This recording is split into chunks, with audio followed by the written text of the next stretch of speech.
There, my name is Mariah Pierce.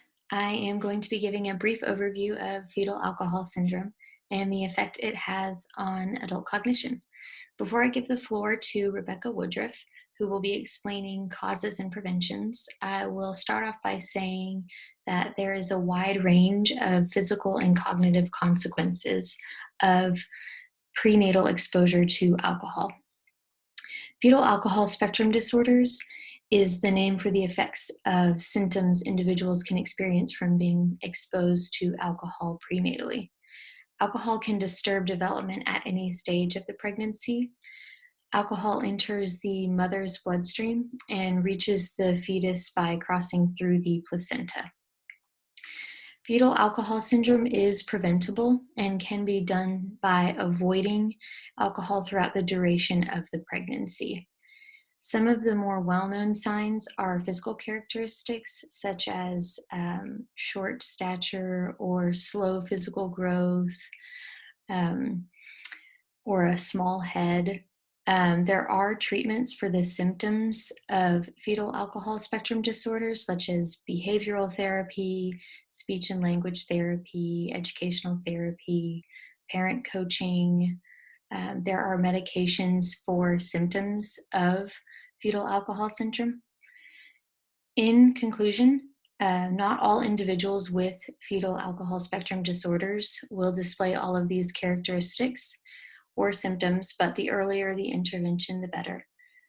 You will now hear from Rebecca regarding causes and preventions. Thank you. Thank you, Mariah, for that great overview. I will now be discussing the cause and prevention of fetal alcohol syndrome. So the cause is when a woman decides to consume alcohol while being pregnant. Alcohol first enters your bloodstream and reaches the baby by crossing the placenta. Alcohol causes a higher blood concentration in your baby rather in your body because a fetus metabolizes alcohol so much slower than an adult would. Alcohol could then interfere with oxygen and nutrition for the baby and could harm tissue development as well as organs. So prenatal alcohol exposure is the leading completely preventable cause of birth defects in the United States, according to the National Institute of Health. Approximately 20 to 30% of all pregnant women in the United States consume alcohol at some point during their pregnancy. So with that being said, this is completely preventable.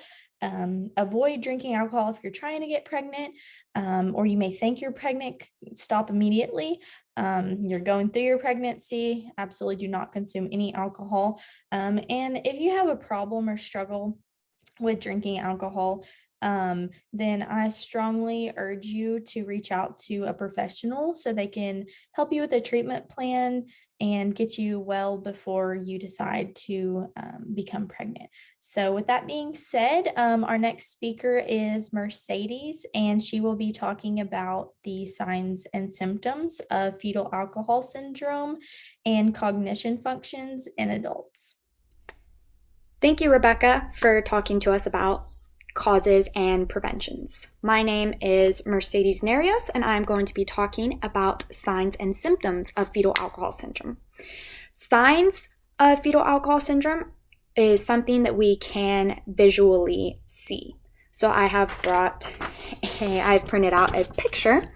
A way of visually telling about fetal alcohol syndrome is an overall small head circumference, small eyes, a thin upper lip, a short nose, and a underdeveloped jaw, in addition to a low nasal bridge.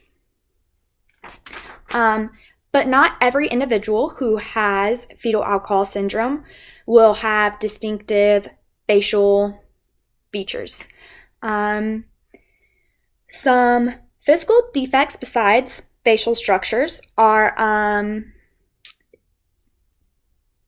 deformalities in joints, fingers, as well as hearing and vision difficulties. Individuals with fetal alcohol syndrome when born are also born at a lower birth rate and are often smaller babies. Symptoms are something that we cannot visually see. So, such symptoms of fetal alcohol syndrome kind of look similar to other things such as hyperactivity, um, sorry, language delay, speech delay, and behavior, different behaviors, sorry, such as different social norms, and they might have anger issues. Their pragmatic skills may be slower to develop. But sometimes it is hard to tell because a lot of these symptoms look similar to other things. So symptoms are a little harder to tell. Not every individual, again, with fetal alcohol syndrome has physical deficits such as the small eyes and underdeveloped jaw. Thank you. Now on to Bailey Murray to talk about treatments and diagnosis. Thank you. Hello, my name is Bailey Murray, and our group is doing a video presentation and PowerPoint over fetal alcohol syndrome. I will be talking about the treatment and diagnosis of fetal alcohol syndrome. So, when it comes to treatment, there are 5 types, which are medical care, medication, behavior. You have behavior and education training, parent training, and alternative approaches. Medical care consists of people that have fetal alcohol syndrome that need special care and must be monitored by a doctor or referred to by a specialist. However, when we're talking about medication, there are currently no approved medications to treat fetal alcohol syndrome. However, several medications will actually improve the symptoms. Next on the treatment list, there is behavior and education therapy. There are 4 types, which are the Good Buddies movement, the Families Moving Forward program, Math Interactive Learning Experience, and Parents and Children Together Act. These behavior and education therapies help the parents and the children have a unity together for each other to lean on for support. Lastly, there is parent training and alternative approaches. Parent training has been successful in educating parents about fetal alcohol syndrome and making them aware of the damaging effects that fetal alcohol syndrome has on their infants and their childs. The alternate approaches are any children that have a disability or injury or a medical condition that were referred to by a specialist and just need extra help. Unfortunately, there is not a cure for the negative effects due to fetal alcohol exposure, which is so unfortunate. Research shows that early intervention and treatment services can provide an improvement to the child's cognitive development and social development, but it cannot cure it in its entirety. Next, we have diagnosis.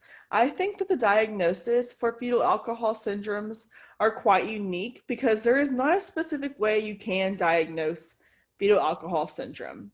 I thought one interesting fact was that children that have a sensory neural or conductive hearing loss were estimated to be 129 times more frequent in the fetal alcohol syndrome population than the general population of the United States. Although fetal alcohol syndrome is not one of the 13 disabilities covered under the Individuals with Disabilities Education Act, aka IDEA Act, children under the age of 3 who are at risk for developmental delay still fit underneath that category. While there are no medications that can treat fetal alcohol syndrome, there are medications that treat ADHD, depression, anxiety, behavior issues, in non-FASD patients that can also treat fetal alcohol syndrome clients who have similar symptoms. So I think that overlap is very cool. This is also crazy because there can be misdiagnoses on fetal alcohol syndrome. Thank you for watching my video. I hope that you learn more about the diagnosis and treatment for fetal alcohol syndrome. Bye.